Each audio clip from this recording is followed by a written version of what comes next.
Okay. Now, performance parameters in module 2, okay, is related to the four important parameters of any amplifier circuit, and those four important parameters are input impedance Zi, output impedance Z0, voltage gain EAV, and current gain EAI. So this is current gain, okay, and this is voltage gain. V stands for voltage, I stands for current. Okay, and Z0 is the output impedance. Few books says output resistance, doesn't matter. Okay, and Zi stands for input impedance. Impedance. Okay. So this is what we will be calculating in our future classes. Okay. So other day we proposed two RE model, right? The first RE model was for common emitter configuration. So RE model for common emitter config, right? So let's try to extract few details related to common emitter configuration. Right. Fine. So first let me draw the common emitter configuration. So this is beta RE. Okay.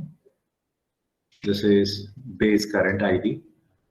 This is your base terminal and this is your emitter terminal. And on the output side, you will have your controlled source.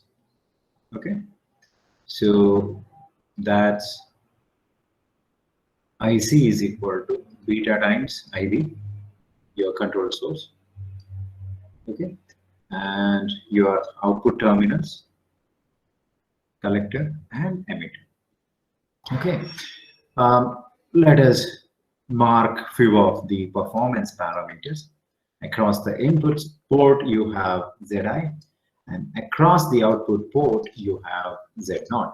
Okay, and then we'll also mark the standard, two-port network current directions. Inward current direction is for II, and once again, inward current direction is for, output current. Okay, so this orange color, okay, basically represents two-port network parameters. You see, transistor has one input circuit and one output circuit, right? So that's the reason, it can be modeled into a two-port network. Similarly, the transformer can also be modeled into a two-port network, because transformer has an input circuit and also has some output circuit. Okay, so transistor, transformer, transmission lines, everything can be modeled into a two-port network. Okay, more of it you are going to study in network analysis. All right, fine. So that being said, I think we can go ahead with estimating the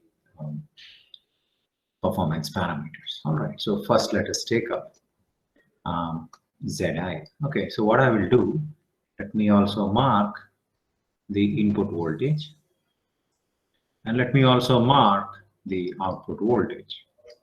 Okay, so input voltage Zi, by definition, it can be defined as Vi by Ii. Okay, and Vi can be written as, what is Vi? Vi is voltage across the resistance beta RE. So that is nothing but current into resistance. So that's actually Ii into beta RE divided by Ii, which is equal to, what is Ii? Ii is Ib into beta RE divided by, again, Ii is Ib. Okay, here itself you can cancel out, but I wanted you to understand that input current is nothing but the base current. So you would get beta RE as your input impedance. Okay, and I have already told you expression for RE is given by 26 millivolt divided by DC current IE. Okay. So the normal range for RE is only few tens of ohms. Okay, only few tens of ohms. Since your RE is getting multiplied with beta, okay, and you know that beta is in the range of hundreds, okay, 100, 200, 300, etc. So that's the reason, you know, your beta RE is significantly large. Significantly large. So normal range for your input impedance is in few kilo ohms. All right. So that's your input impedance. Okay. Next up, we have the output impedance Z0. So this output impedance Z0 can be calculated, okay, by looking into the output port. So Z0 by definition is output voltage by output current, right? Now, if you look at the output circuit, okay, you are trying to measure the output impedance across what? You're trying to measure the output impedance of an ideal current source. Okay, so it is basically impedance of ideal current source. Okay, can anyone tell me what is the impedance of ideal current source? An ideal current source is a current source which gives constant current to the load irrespective of the voltage variations taking place at its terminal. So that means to say, whatever may be the changes in the load condition, an ideal current source keeps on giving constant current. So that means to say the impedance of ideal current source is actually infinity ohms for ideal current source. Okay. However, transistor being a practical device, so ideality cannot be considered while solving the problems. Okay. Hence, you know, we define the practical range. So practical range for Z0 is in the order of few tens of kilo ohms. Okay, typically say 20 kilo ohm to say up to 40 kilo ohms. So that's the usual range for your Z0. All right. So that's Z0, and then you have the voltage gain AV. Okay, voltage gain AV is defined as the ratio of output voltage to input voltage, right? What is output voltage? Okay, so in order to write an expression for AV, what we will do is let us connect a load resistor. Okay, let us connect a load resistor. So what I will do, I'll just delete this part to add more clarity. You know, let me remove off the unwanted, you know, blockages. Okay, fine.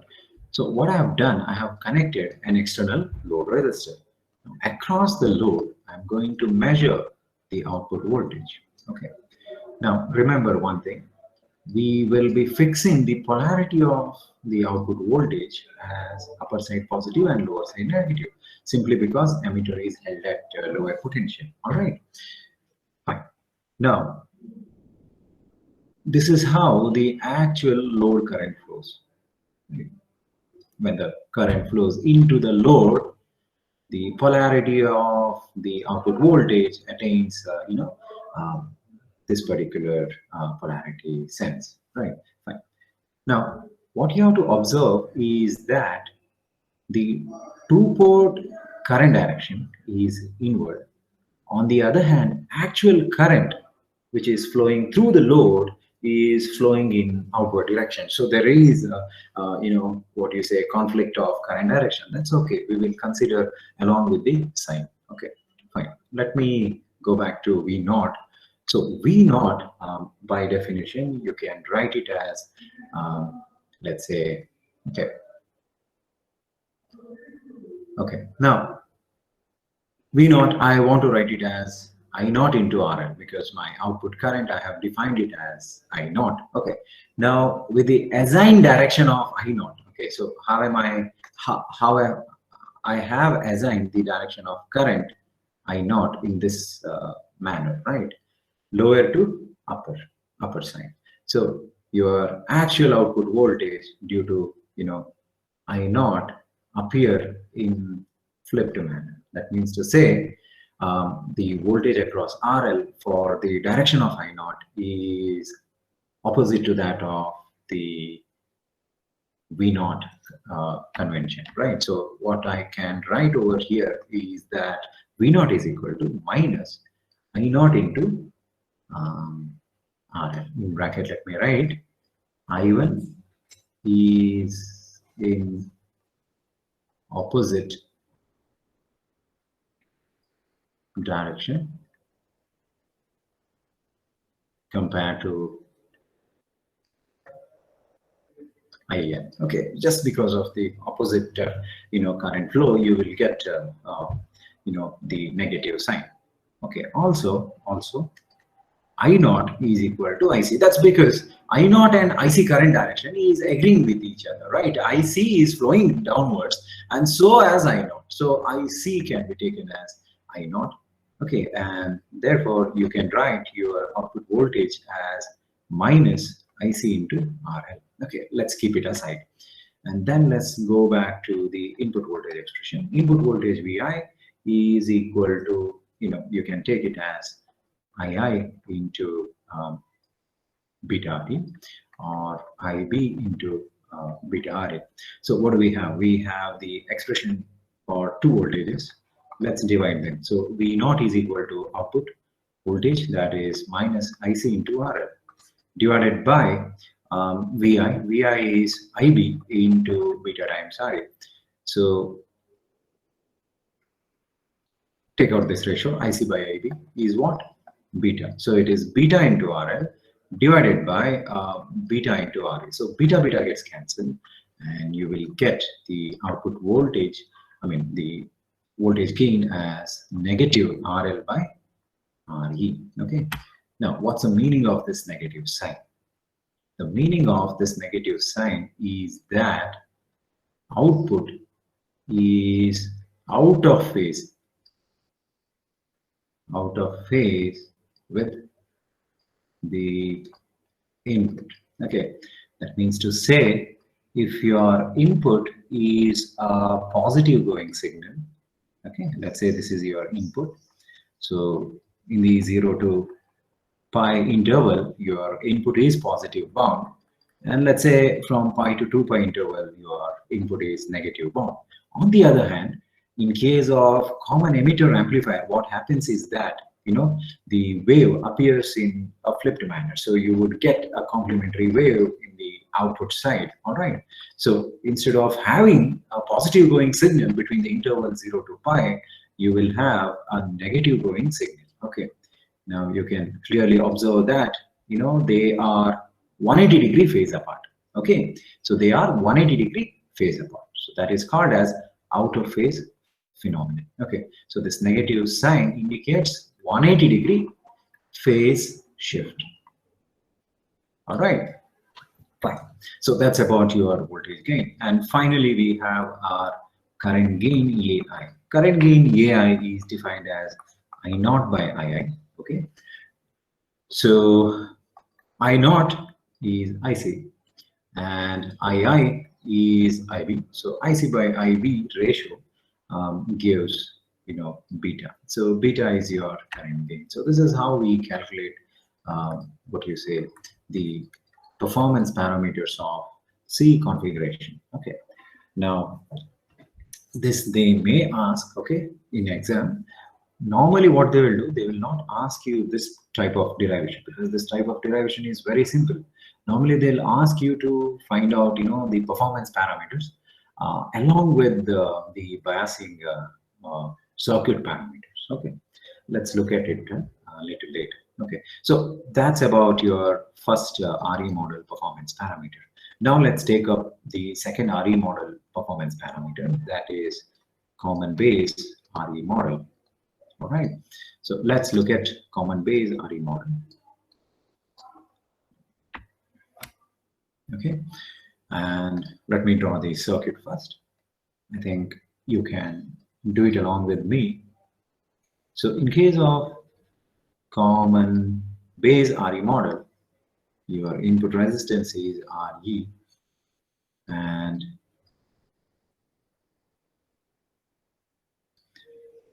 this is how you had drawn the current source, right? This is your emitter terminal and base, and collector.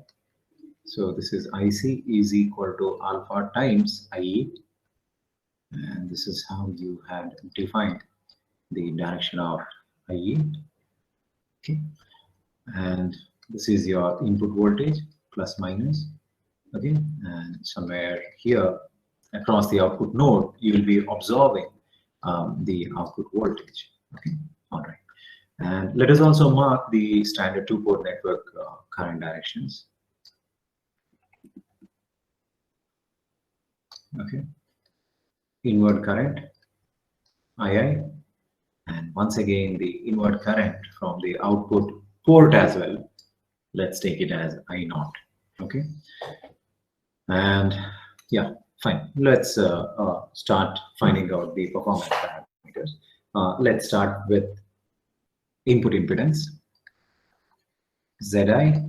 So Zi is Vi by Ii. Okay, so Vi is input current into resistance. So IE into RE divided by input current is IE. Hence, you would get input impedance as RE ohms. Okay, so I've already told you RE can be calculated from this particular semiconductor diode equation. Okay, 26 millivolt divided by IE. So RE is very low. Okay, so usual range will be somewhere about 10 ohms to say some 20 ohms. That's all, very low. So this is a feature of common base transistor configuration. It gives very low input impedance. So if your load is also very low, I mean if your load is having very low impedance, probably not the load, source I'm talking about, because you connect source here, right? If your source is having say ohms of impedance, okay, then you can go for common base model, because even your common base model gives an input impedance in the range of ohms. So when you connect the two impedances, which are comparatively closer to each other, then you can achieve maximum power transfer theorem. So maximum power can be delivered from source to the load. Okay. On the other hand, if you look at common emitter configuration, let's say suppose your source is having few ohms of impedance, okay, and you have seen that your common emitter configuration is having an input impedance in the range of kilos of ohms. Okay, so in kilos of ohms.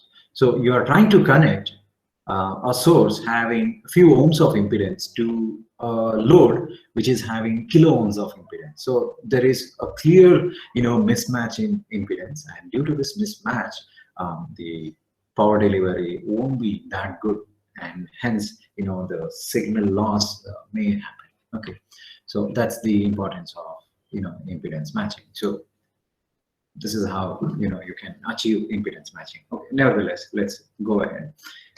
Let's continue with the output impedance Z0. So output impedance Z0 is given by V0 by I0. Okay, now your Z0, once again, it represents output impedance of a current source, because on the output side, what do you have? You have a current source. So Z0 is nothing but output impedance of current source. Okay, and in the previous class I have already told you the output side, you have a collector layer and you will have a base layer, and the conductivity is low for base layer and conductivity is high for collector layer, simply because collector will have more dopants and base will have less dopants. Okay, that's the reason on the output side, the output impedance is significantly high compared to common emitter configuration. Okay, so in common emitter configuration, your output impedance range is usually up to few tens of kilo ohms. On the other hand, since there is low conductivity base layer present across the output port, what happens is that your Z0 range shoots up. Okay, Z0 range is very high. Okay, as high as few mega ohms. Okay, it will be there. It will be in the range of few mega ohms. This is a practical range I'm talking about. Okay, this is the practical range. Practical range. Okay. Always remember, this is one of the important questions in Viva. Why the output impedance of common base configuration is greater compared to common emitter configuration. So answer would be, in case of common base configuration, across the output, the base layer is coming into picture, and base is having lower conductivity level. So lower conductivity means higher insulating property, and due to which the resistance shoots up, and that's the reason the resistance is normally found in the range of few megas of ohms. Fine. So that being said, we are done with the output impedance calculation. Okay. The third one is the voltage gain, AV. So AV once again can be found using the formula V naught by Vi. Okay. And to find V naught, what we will do is we will connect a load resistor. Okay, let us not consider what you say no load gain. We will consider gain under loaded condition. All right, so this is how we have fixed the polarity. Okay, so that means to say, to get this polarity, your output current the load current should flow in this direction. But as you can clearly observe that in the two-port network topology, we have assigned the output current in the left-hand side direction, right? But your actual current flows in the right-hand side direction. That's the reason, your output voltage will appear in flipped manner. So V naught can be given as minus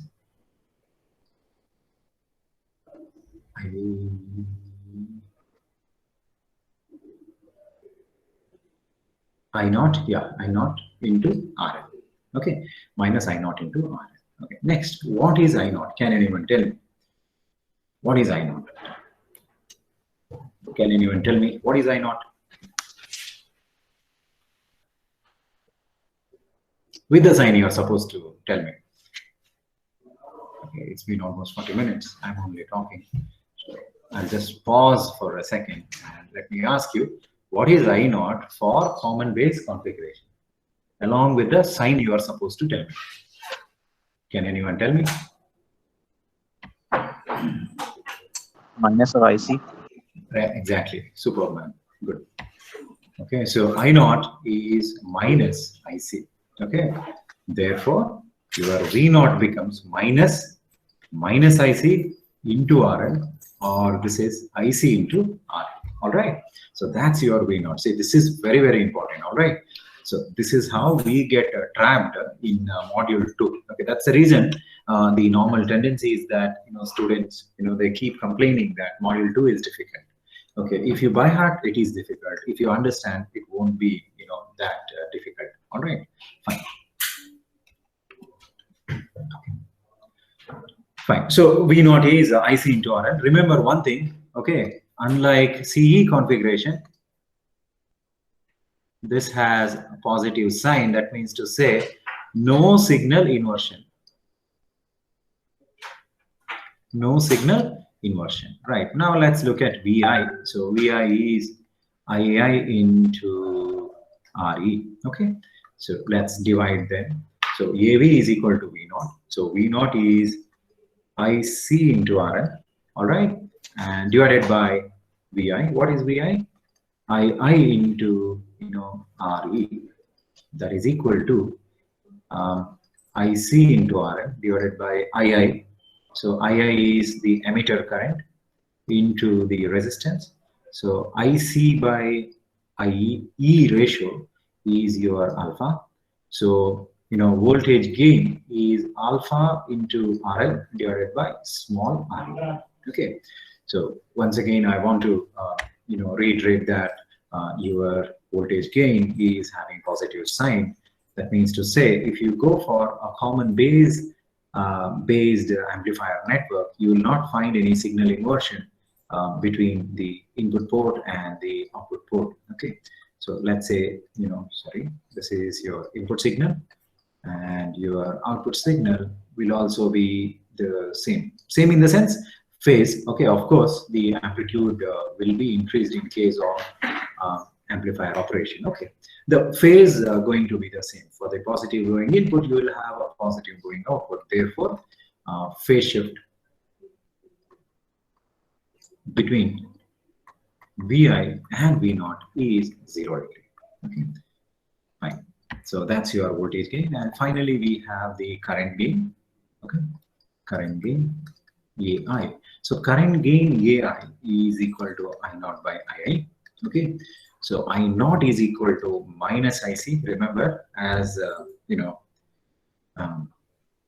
one of your friend told, IC and I naught are opposite in direction, right? So that's the reason I'm substituting I naught as minus IC.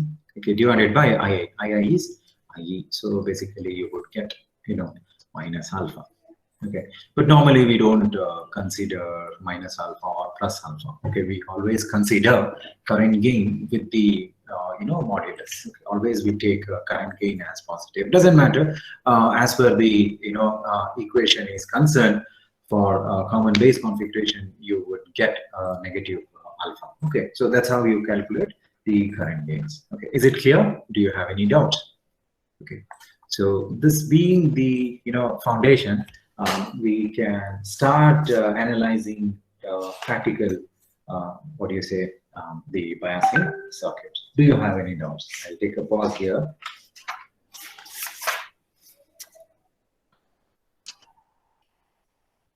No?